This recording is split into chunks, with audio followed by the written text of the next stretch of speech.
سبح اسم ربك الأعلى الذي خلق فسوى. أعوذ بالله من الشيطان الرجيم. بسم الله الرحمن الرحيم. Assalamualaikum warahmatullahi wabarakatuh.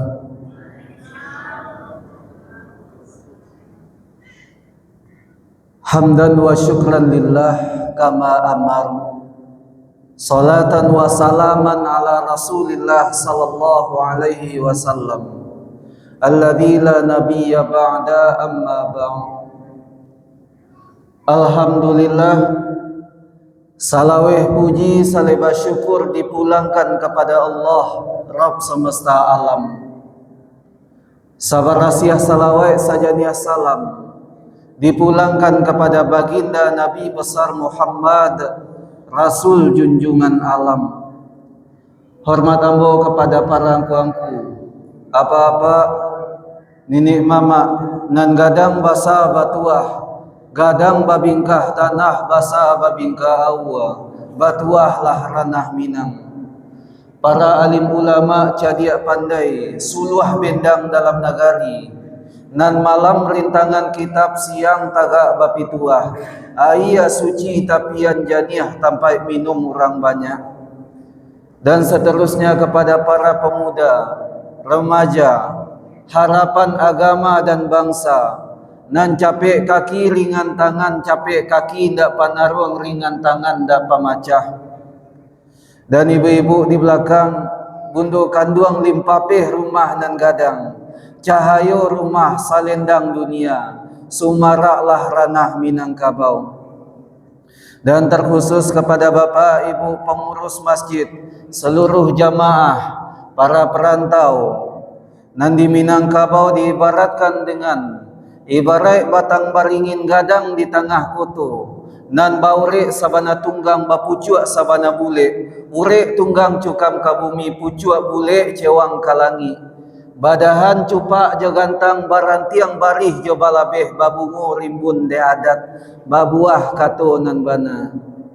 Hadirin wal hadirat rahimani wa rahimakumullah.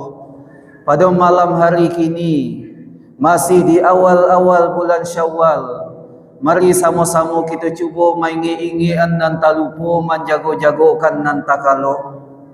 Jadi apa ibu, karena masih mumpung di awal-awal bulan Syawal, maka seindah-indahnya apa yang lah ditanam di bulan Ramadan dahulu, mari sama-sama kita tingkatkan di bulan Syawal dan bulan-bulan seterusnya. Maka catatan-catatan yang mesti kita bawa dari Ramadan ke Syawal, seindah-indahnya ada ampe catatan. Catatan yang pertama Bapak Ibu, Ramadan menanamkan rasa takut kepada Allah Subhanahu wa taala. Dulu di siang Ramadan, kita ndak makan, kita ndak minum. Padahal jelas makanan dan minuman itu halal, namun mampu kita tahan. Mampu kita tahan disebabkan rasa takut kepada Allah. Bagi apa ibu yang lah memiliki pasangan, dia punya suami, punya istri, padahal jelas suami istrinya adalah halal, tapi mampunya tahan kegiatan tersebut selama 1 bulan penuh disebabkan rasa takut kepada Allah. Maka catatan pertama yang kita bawa dari Ramadan menuju Syawal adalah rasa takut kepada Allah Subhanahu wa ta'ala. Kalaulah seorang anak takut kepada Allah, maka pasti anak tidak akan durhaka kepada orang tuanya. Banyak kita cari hari kini apa ibu, banyak anak-anak yang kadang masalah sepele, di berita kita cari, kadang anak tidak dibalikan HP, tidak dibelikan kendaraan, namun hanya sampai tega membunuh ataupun menganiaya orang tuanya, disebabkan karena tidak ada rasa takutnya kepada Allah Subhanahu wa ta'ala. Kalaulah para orang tua takut kepada Allah, maka pastinya tidak akan menyia-nyiakan hak anaknya. Hari kini banyak kita lihat di tengah masyarakat kita, para orang tua, para ayah hanya sibuk mengisi lambung-lambung anaknya, namun lupa mengisi pikiran dan hati anaknya. Maka wajar anak-anak tumbuh Anak-anak sekarang tumbuh bukan berdasarkan keilmuan, tapi dipengaruhi oleh lingkungan yang kadangkala lingkungan salah. Kalaulah seorang pemimpin takut kepada Allah, pastinya tidak akan berbuat zalim. Dan begitu pun kalaulah seorang pedagang takut kepada Allah, pastinya tidak akan curang dengan timbangan. Kadang dinan haram sagete kau dibumbui oleh bisikan setan, maka di situ kadang tarasa lama baginya. Kadang timbangan yang seharusnya 1 kilo, 1000 gram, nyomainkan menjadi 900 gram. Iyo rasanya bau tuang gadang, padahalnya ketek cuman. Kenapa merasa bangga? Disebabkan adanya bumbu-bumbu setan tersebut. Maka kalaulah seorang pedagang takut kepada Allah, pastinya tidak akan curang dalam timbangan tersebut. Kalaulah seorang laki-laki takut kepada Allah, maka pastinya tidak akan mau memegang apa yang bukan mahram baginya. Kadang bagi kita hari ini lama saja memegang tangan yang bukan mahram bagi kita. Dan begitu pun kadang kalaulah seorang perempuan takut kepada Allah, pastinya tidak akan mau menampakkan aurat-auratnya. Yang kadang hari kini aurat tadi gampang saja, mudah saja dipertontonkan. Maka kalaulah ada rasa takut itu kepada Allah, pastinya tidak akan mau menampakkan aurat tersebut. Kalaulah seorang suami, kalaulah seorang istrinya takut kepada Allah, maka pasti tidak akan terjadi yang namanya perselingkuhan dalam rumah tangga. Pasti suami akan menitipkan amanahnya kepada istri, dan begitu pun sebaliknya. Dan begitu pun kalaulah seorang hamba takut kepada Allah, maka pasti dia akan melaksanakan apa yang telah diperintahkan oleh Allah dengan sepenuh hatinya. Yang ini yang kita khawatirkan hari ini. Rasa takut seorang makhluk kepada Khaliknya kadangkala di waktu Ramadan tinggi, selepas dari Ramadan hilang begitu saja. Kadang di waktu Ramadan solat 5 waktu selalu tunaikan, namun selepas dari Ramadan masuk kepada Syawal, sibuk dengan kegiatan silaturahmi. Silahkan, memang itu dianjurkan. Namun kadangkala dengan sibuk kunjung mengunjungi ini, pergi ke sana kemari, kadang solatnya tinggal begitu saja. Dan kalaulah kadang solatnya tinggal, kadang rasa bersalah pun tak perlu ada dalam hatinya.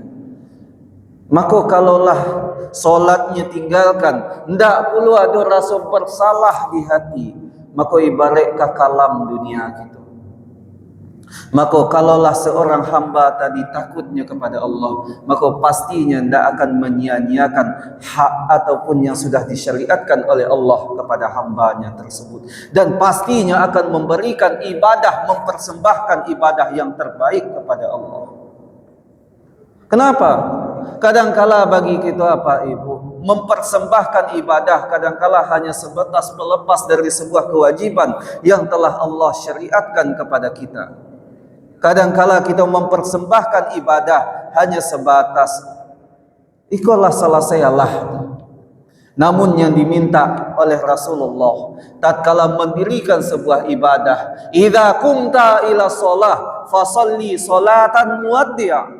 Tatkala kamu hendak mendirikan solat, tatkala kamu hendak melaksanakan solat, maka Nabi meminta, Nabi menyampaikan, jadikanlah solat yang kamu dirikan itu seolah-olah inilah solat yang terakhir yang bisa engkau persembahkan kepada Allah. Kadang bagi kita hanya sebatas melepas sebuah kewajiban. Maka sebuah evaluasi renungan bagi kita.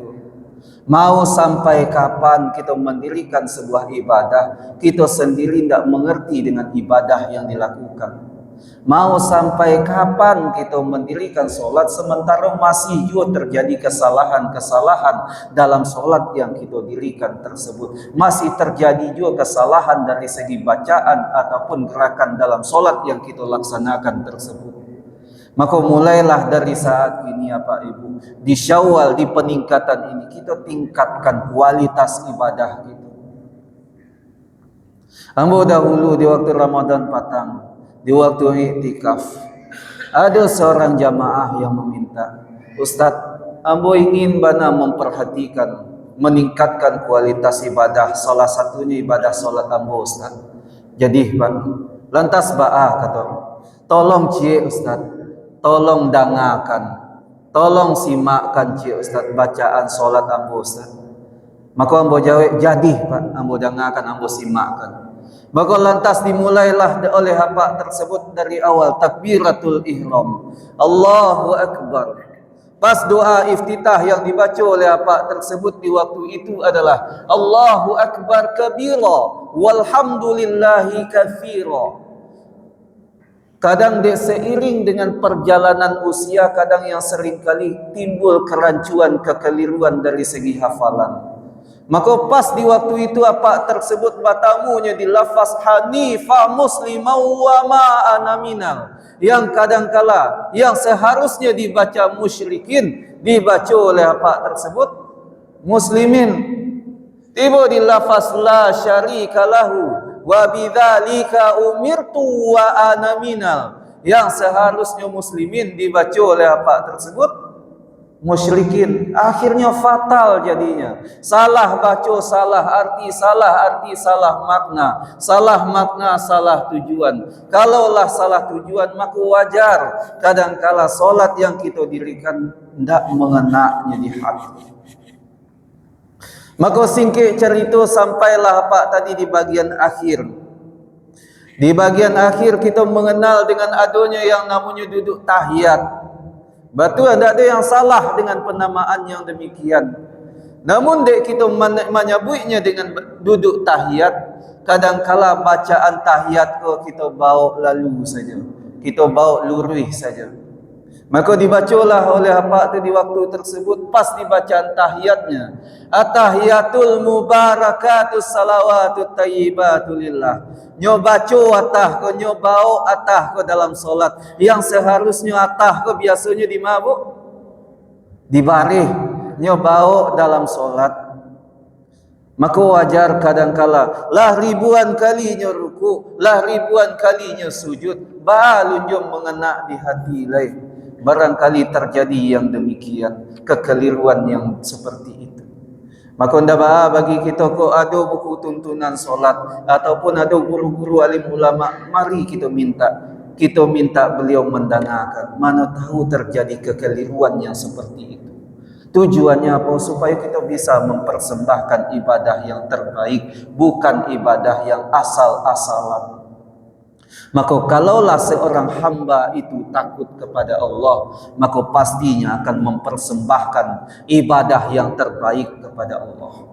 Maka rasa takut yang disebutkan tersebut itu buah daripada ujung daripada puasa yang kita lakukan. La'allakum tattaqun. Mudah-mudahan kamu menjadi pribadi yang bertakwa. Takwa, takut kepada Allah, menjalankan apa yang telah diperintahkan Allah dan menjauhi apa yang telah dilarang oleh Allah. Maka poin pertama, Ramadan itu mengajarkan rasa takut kepada Allah. Ramadan itu mengajarkan kita untuk mempersembahkan yang terbaik kepada Allah, bukan mempersembahkan yang asal-asalan. Apa sebab demikian? Karena sejatinya, kenapa rasa takut yang dimunculkan? Karena muara daripada ibadah-ibadah yang kita lakukan, muara akhirnya adalah menjadikan kita menjadi pribadi yang bertakwa.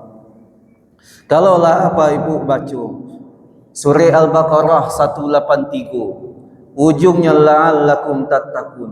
Puasa yang kita lakukan tujuannya menjadikan kita menjadi pribadi yang bertakwa. Solat yang kita dirikan, ujung perintahnya wa an aqimus shalah wattaqu, dan dirikanlah solat dan bertakwalah kamu. Apapun ibadah yang kita dirikan, maka muara akhir daripada ibadah tersebut menjadikan kita menjadi pribadi yang bertakwa. Maka evaluasilah diri kita balik apa ibu. Sudahkah dari Ramadan ke Ramadan, sudahkah dari solat ke solat yang kita lakukan, sudahkah mengantarkan kita menjadi pribadi yang bertakwa, ataukah dari Ramadan ke Ramadan malah jauh itu dari yang namanya takwa tersebut. Selanjutnya apa ibu? Catatan yang kedua, Ramadan mengajarkan kita untuk berbuat baik dan senantiasa melanjutkan kebaikan-kebaikan tersebut.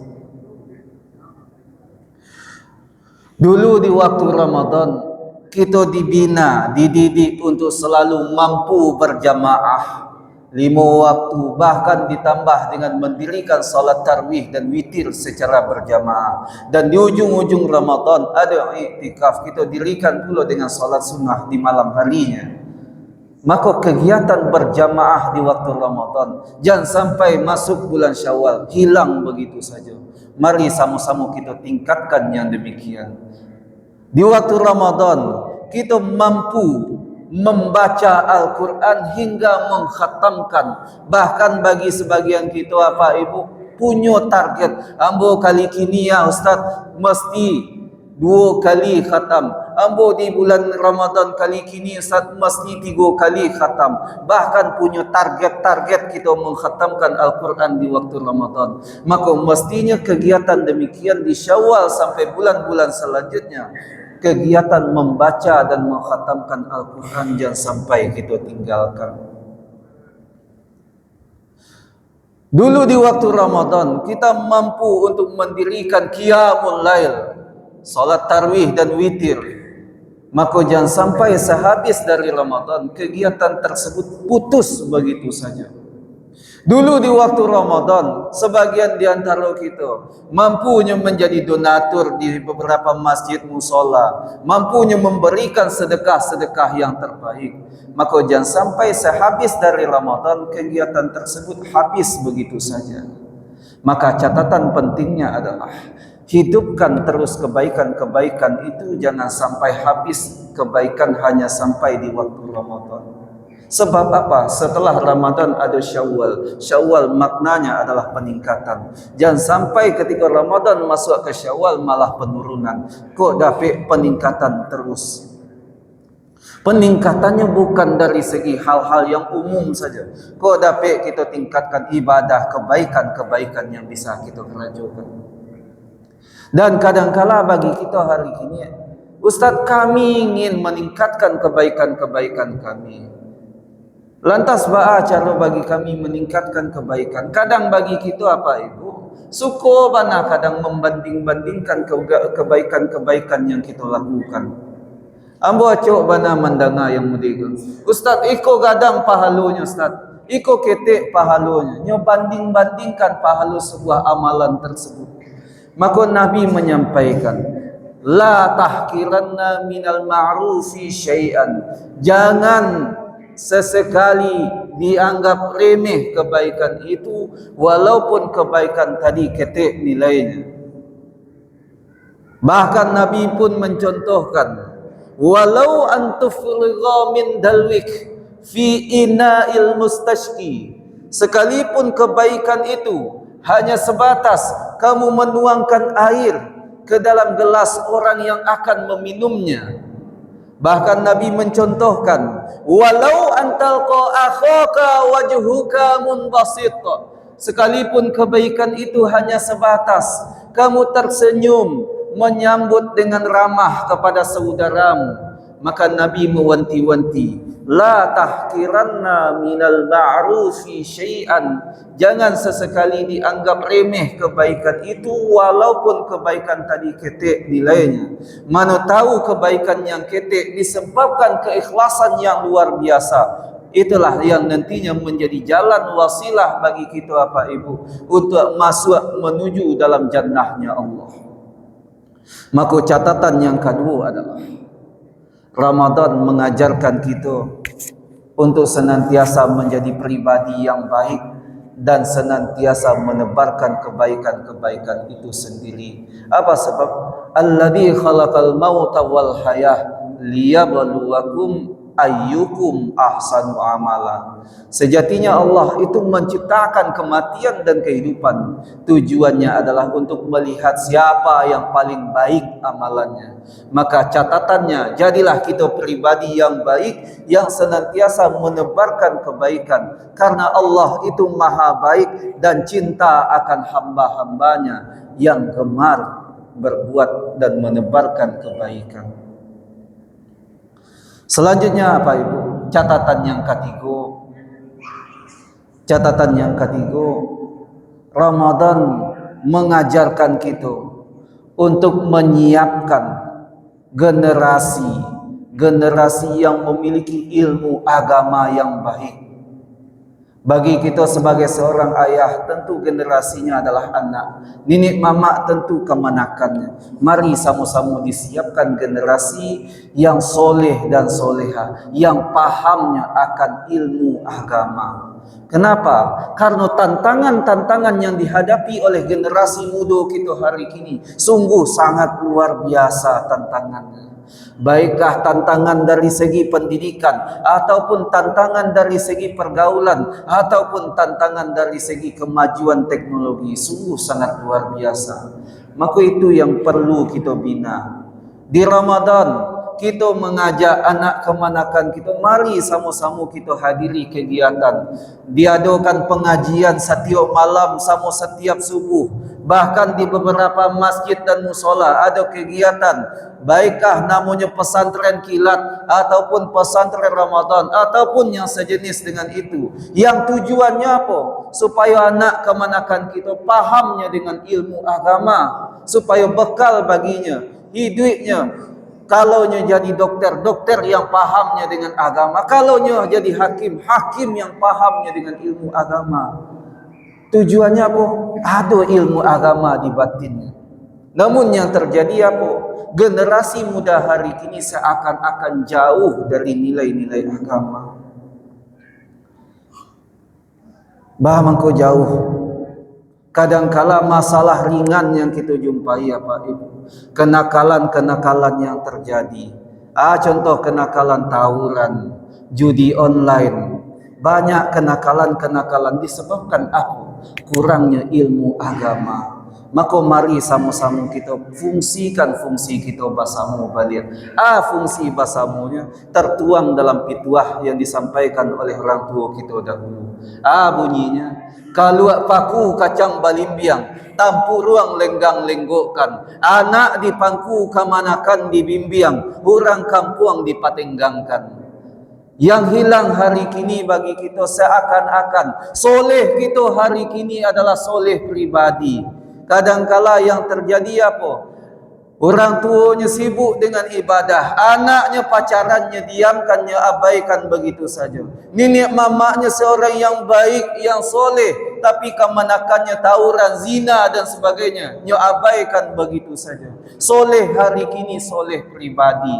Yang diminta dalam Islam bukan soleh pribadi, tapi mari kita soleh basamu. Mari kita fungsikan fungsi basamu balik untuk mencetak generasi yang soleh dan solehah itu. Fungsinya tunjuk lurih nan kamajari, ko sasek nan kamanyapo. Kalau salah ajari saseknya, sapun dak batu keraja kalian. Sapu dengan sapaan yang terbaik, dengan tujuan membina, membentuk generasi. Kadang kinilah dibuat program-program demikian apa Ibu. Bahkan di ranah Minang kita, di Sumatera Barat ada sebuah program yang luar biasa rancangannya. Kalau setiap hari Ahad subuh, Minggu subuh, acok kita dengan anak-anak kita melantunkan bacaan-bacaan yang lahnya pelajari di waktu mengajinya melalui kegiatan yang namanya didikan subuh. Nah, di mana pun ada di ranah Minang didikan subuh. Namun yang terjadi apa? Anak disuruh datang ke masjid, anak disuruh mengikuti didikan subuh. Yang terjadi setelah itu apa? Orang tuanya hanya mengantarkan sampai gerbang masjid saja. Anak disuruh masuk ke dalam, orang tua siap itu pulang. Anak tadi bisa menjadi generasi yang soleh, solehah, sementara panutannya pulang setelah itu. Maka kalau ingin menjadikan anak tadi soleh, solehah, antarkannya ikut pula kita. Minimalnya solat subuhnya berjamaah. Jangan sampai hanya mengantarkan sampai gerbang masjid saja. Dan begitu pun Ustaz, lah kami binanya dengan pembinaan yang terbaik. Maka seindah-indahnya dengan pembinaan yang terbaik, munculnya setelah itu generasi yang soleh-soleha. Kenapa? Kalau seandainya tidak dibina dengan pembinaan yang demikian, maka yang muncul generasi yang jauh dari kategori soleh dan soleha tersebut. Kadang acok mana kita jumpai hari kini ya Pak Ibu. Ustaz, kadangkala kami jumpai di tengah keluarga seorang ayah, seorang ibu, ia memiliki anak yang banyak, ia memiliki anak yang berpendidikan. Namun tatkala meninggal salah satu di antara keduanya, yang terjadi hari kini apa? Anak yang banyak, anak yang hebat, anak yang berpendidikan, anak yang di perantauan. Kadangkala ketika meninggal ayah, ketika meninggal ibunya, anak yang banyak hebat berpendidikan tadi kadangkalanya tidak mampu dan tidak mau jadi imam solat bagi ayahnya dan tidak mau jadi imam solat bagi ibunya. Itu sering kali terjadi di tengah masyarakat kita hari kini. Tugas sang anak bukan ikutnya dalam penyelenggaraan jenazah, tapi kadangkala tugas sang anak sibuknya memvideokan. Itu tidak disiko di tempat lain. Sibuknya memvideokan sedang dimandikan, dikafani sebagainya. Bukan seharusnya anak bukan memvideokan, tapi ikutnya dalam penyelenggaraan yang demikian.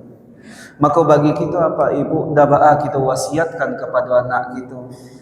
Bagi anak laki-laki atau minantu kita, minantu laki-laki. Wasiatnya, nak, jikalau meninggal ayahmu nanti nak, jikalau meninggal ibumu nanti nak, jadilah engkau imam solat bagi ayahmu, jadilah engkau imam solat bagi ibumu. Kenapa? Karena sejatinya anak adalah amanah, dan sebaik-baik amanah tentu amanah yang mengantarkan ayah dan bundanya menuju jannahnya Allah. Maka lantas caranya kita tanamkan pendidikan agama tadi. Caranya jikalau di lingkungan tempat tinggal kita ada kegiatan pendidikan agama, masukkan anak tersebut ke dalam lingkungan pendidikan agama. Kapan perlu ditanyakan kepada guru mengajinya, lah batua bacaan Al-Qur'annya Ustaz. Allah sesuai bacaannya tersebut sesuai dengan tajwid yang mesti dipenuhi. Kapan perlu kita tanyakan kepada guru mengajinya, sudah betulkah ibadah solat yang didirikan Ustaz? Allah sesuai tidak ibadah solat yang didirikan tersebut sesuai dengan rukun, sesuai dengan syarat yang mesti dipenuhi. Karena balik kepada kaidah itu sendiri, anak adalah amanah, dan sebaik-baik amanah, amanah yang mengantarkan ayah dan bundanya menuju jannahnya Allah tersebut. Maka catatan yang ketiga Bapak Ibu, Ramadan mengajarkan kita untuk sama-sama kita persiapkan generasi yang soleh dan soleha yang nantinya akan menjadi salah satu bekal yang terbaik bagi kita. Andai kata kita lah pai, tentu kita pai dengan keadaan sanang. Kenapa? Anak kita, kemanakan yang kita bina, mampunya menghidupkan masjid. Jangan sampai nanti anak kemanakan kita biarkan dengan pembiaran. Lah jalihnya salah ndak disapu, lah jalih karajonya ndak batu ndak ditegur. Maka yang terjadi anak gadang tanpa teguran, anak marah sobatu hanya dengan kesalahan-kesalahan yang dia lakukan. Andai kata kita lah ndak ada bisa, maka yang terjadi surau masjid-masjid lah menjadi surau tu rumah tinggal, masjid tinggal jadi. Maka untuk mengantisipasi yang demikian, mari sama-sama kita hidupkan anak kemanakan, mari kita bawa bersama. Dan yang terakhir Bapak Ibu, Ramadan mengajarkan kita untuk saling bersatu, bukan saling merendahkan, bukan saling untuk berpecah belah. Kita teringat dulu di awal Ramadan ada dua pendapat yang booming. Ustaz, kami puasa Rabu, kami puasa Kamis. Setelah itu di waktu raya bandingkan pula, Ustaz, kami raya kami Jumat, Ustaz, kami raya kami Sabtu, Ustaz. Banding-bandingkan masalah khilafiyah tersebut. Padahal masalah khilafiyah tersebut lahadunya dari zaman Rasulullah sampai kepada hari kiamat kelak, lahadu perbedaan-perbedaan pendapat tersebut. Nah, bahas sikap kita sebagai jamaah. Apakah membandingkan, menyalahkan? Ustaz tampai lainnya Rabu, siko Kamis. Tampai lainnya Jumat, siko Sabtunya banding-bandingkan. Katikolahnya banding-bandingkan, maka yang muncul setelah itu adalah rasa saling salah menyalahkan. Iku salah, iku sasi, iku bid'ah, iku tidak sesuai dengan sunnah.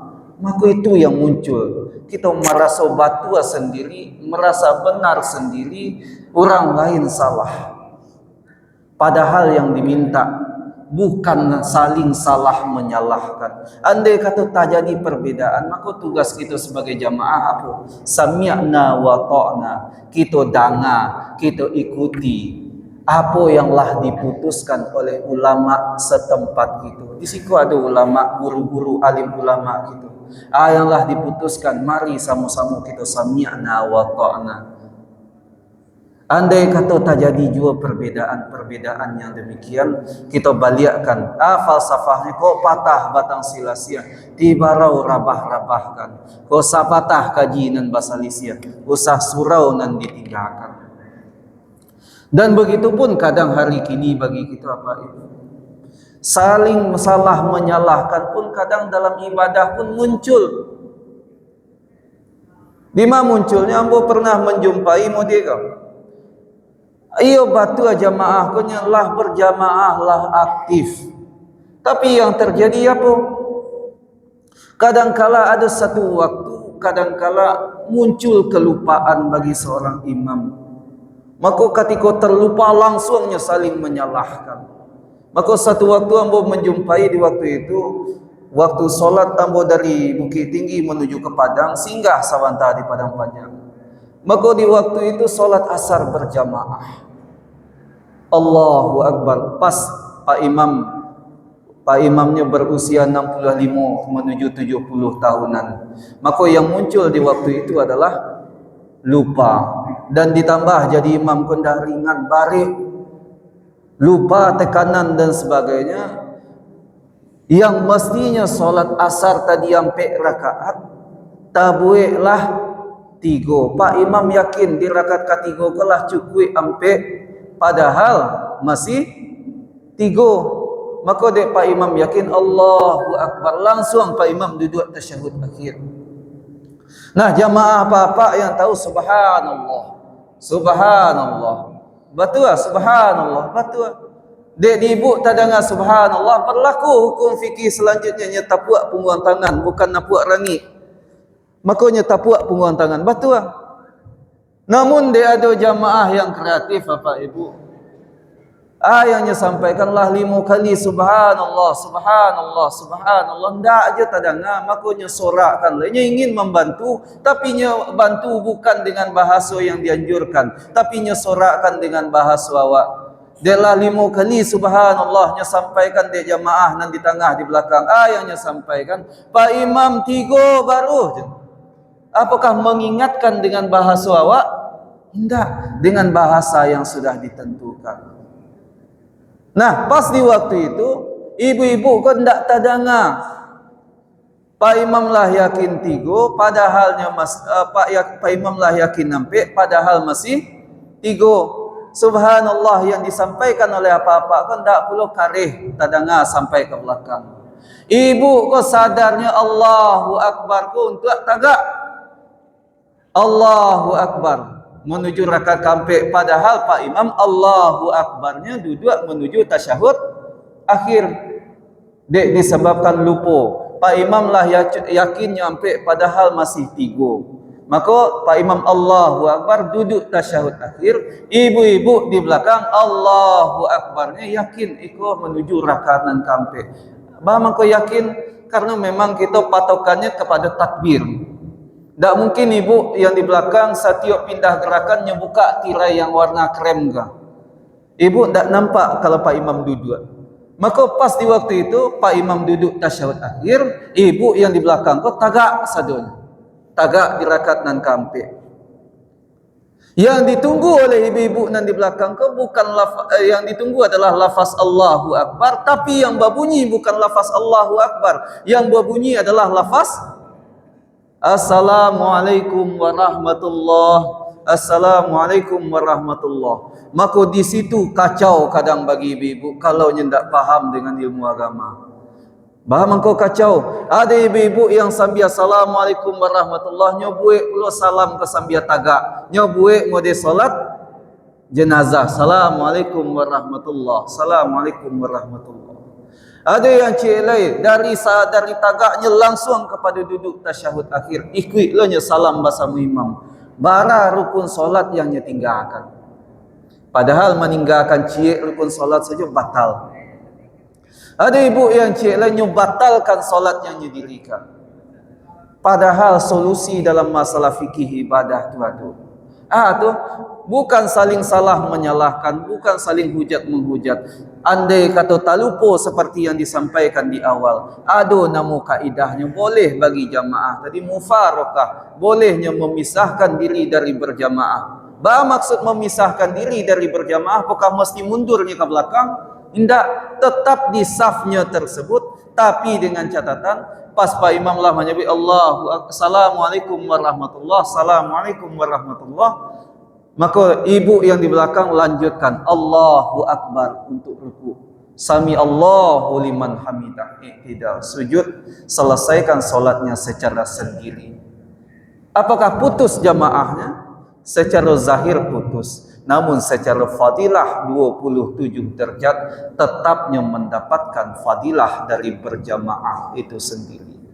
Maka Ramadan mengajarkan untuk bersatu, bukan berpecah. Dalam berjamaah andai kata terjadi kekeliruan, kesalahan yang demikian, ada solusinya. Bukan saling hujat menghujat, bukan saling hina menghinakan, bukan saling salah menyalahkan, bukan saling bid'ah membid'ahkan. Andai kata terjadi perbedaan tersebut, mari sama-sama kita palapang hati kita apa itu. Dan terakhir, ada pertanyaan dari beberapa orang jamaah. Nah, pertanyaannya, ada beberapa jamaah Ustaz yang membaca alaihissalam di akhir surat Al-A'la ketika solat. Apakah ada dalilnya? Nah, ada beberapa orang kita dengar di ujung surah Al-A'la nya baca Suhufi Ibrahim wa Musa, nya baca alaihissalam. Oh, sampai kini ambo lunjo sebut dalil yang demikian ya Pak Ibu. Maka kalau tidak ada disuruh jangan dikerajokan. Sama halnya mungkin bagi kita ada sebuah ibadah, kadang bagi kita ibadah yang ikut-ikutan. Ada contoh ibadah yang ikut-ikutan selain daripada itu. Mohon maaf bana. Kadang bagi kita, Ustaz kami caliak kawan kami dulu Ustaz salamnya Assalamualaikum warahmatullahi, buka tapak tangan bagian kanan. Assalamualaikum warahmatullahi, tutup telapak tangan bagian kiri. Kan ada yang membuka tutup demikian. Nah, sampai hari kini ambo di MUI Kota Padang lah beberapa kali muzakarah. Ambo cari pula pendapat, dan waktu di pesantren dahulu dicuba-cuba caliak. Ndak jo batamu dalil yang menyuruh. Namun dalil yang melarangnya ada. Dalil yang melarang, Nabi melarang perbuatan yang demikian. Maka yang disuruh mari kita kerajakan, yang dilarang mari sama-sama, ya tidak usah ditambah-tambah. Selanjutnya, apakah salat yang kurang sempurna akan tertolak di sisi Allah? Pertanyaan yang kedua. Maka jawabannya, kalau kurang sempurna, maka jawabannya ada penyempurna dari solat itu sendiri. Penyempurnanya? Pertama, selesai Assalamualaikum warahmatullahi, Assalamualaikum warahmatullahi. Penyempurnanya sempurnakan dengan tambahan zikir-zikir kepada Allah. Itu makanya sepakatlah para ulama, zikir yang pertama yang diucapkan adalah Astaghfirullah. Ada bagian yang kedua Astaghfirullahalazim. Ada bagi apa ibunya sempurnakan dengan Astaghfirullahalazim alladzi la ilaha illa huwal hayyul qayyum wa atubu ilaih. Maka catatannya apa? Kadang dalam solat yang kita dirikan, ambo yakin apa ibu, pangana kita dalam solat kalau tak panjang, kadang siap solat maghrib beko makan bakso lamanya kan. Kadang ada bajalan pangana tersebut. Maka untuk meminta ampun akan kesalahan-kesalahan demikian, maka zikir pertama yang diucapkan adalah astaghfirullah, astaghfirullah atau astaghfirullahalazim. Maka perbedaan pendapat astaghfirullah silahkan, astaghfirullahalazim silahkan. Tinggal kita pilih di antara pilihan tersebut. Baca bacaan, salah satunya adalah Nabi menyampaikan siapa yang membaca zikirnya subhanallah 33 tasbih, tahmidnya alhamdulillah 33, takbir Allahu akbar 33, dannya sempurnakan dengan lafaz la ilaha illallah wahdahu la syarikalah lahul mulku wa lahul hamdu yuhyi wa yumit wa huwa ala kulli syai'in qadir. Maka apa janji dari Rasulullah? Maka Allah akan ampunkan dosa baginya walaupun dosanya sebanyak buih di lautan. Jangan kita disuruh mai tuang buih di lautan mai tuang buih di atas pariwak ketika ia menggalaga saja tidak bisa kita menghitung. Maka dari itu caranya kalau di siko kita dipimpin oleh imam. Tapi kalau sedang salah surang Ustaz di tempat lain maksimalkan waktu tersebut. Caranya kadang bagi kita siapnya zikir tak jaleh saja bacanya. Subhanallah, subhanallah, subhanallah. Salahnya nyisihkan waktu 5 minit, nyejalehkan bacaan tersebut. Subhanallah, subhanallah, alhamdulillah, alhamdulillah, Allahu akbar, Allahu akbar. Ketika nyejalehkan, nyenikmati, nyehayati bacaan tersebut, maka di situ Allah akan turunkan ampunan bagi hambanya. Tapi kalau lah ndak jaleh yang nyebaca, pula Allah akan menurunkan ampunan. Maka jalehkan. Selesai itulah dibaca zikir-zikir, minta dengan doa yang terbaik. Makanya ada doanya Allahumma rabbana taqabbal minna solatana, minta diterima solat yang kita lakukan. Dan lebih daripada itu, di beberapa solat ada salat sunnah rawatibnya sebelum ataupun sesudah, maka itu menjadi penyempurna daripada solat yang kita dirikan. Maka kok nyampang ada kekeliruan, kesalahan, selain berupaya dengan menyempurnakan dari segi bacaan, mari ditambah dengan mengamalkan yang sunnah-sunnah tersebut. Kenapa? Karena yang sunnah tadi untuk menambah kekurangan-kekurangan dari yang wajib, yang kadangkala bagi sebagian kita hari kini ibu menganggap sepele saja masalah yang sunnah. Kadang bagi kita hari ini selesainya salam langsung nyurak selo tagak kakinya. Padahal asalahnya nyisihkan waktu 5 minit solatnya dulu, zikir doanya setelah itu solat. Selesai daripada itu yang dilakukan, memaksimalkan dengan ibadah-ibadah yang lain. Maka itulah ibu kajian singkat kita masalah catatan-catatan yang bisa kita bawa dari Ramadan menuju ke Syawal. Mudah-mudahan Ramadan bulan pendidikan pembinaan, Syawalnya adalah kita lanjutkan kebaikan-kebaikan, jangan sampai habis di Ramadan saja. Mudah-mudahan kajian yang seketik dapat memberi manfaat bagi kita. Banyak maaf, billahi taufiq wal hidayah wa ridha wal inayah. Assalamualaikum warahmatullahi wabarakatuh.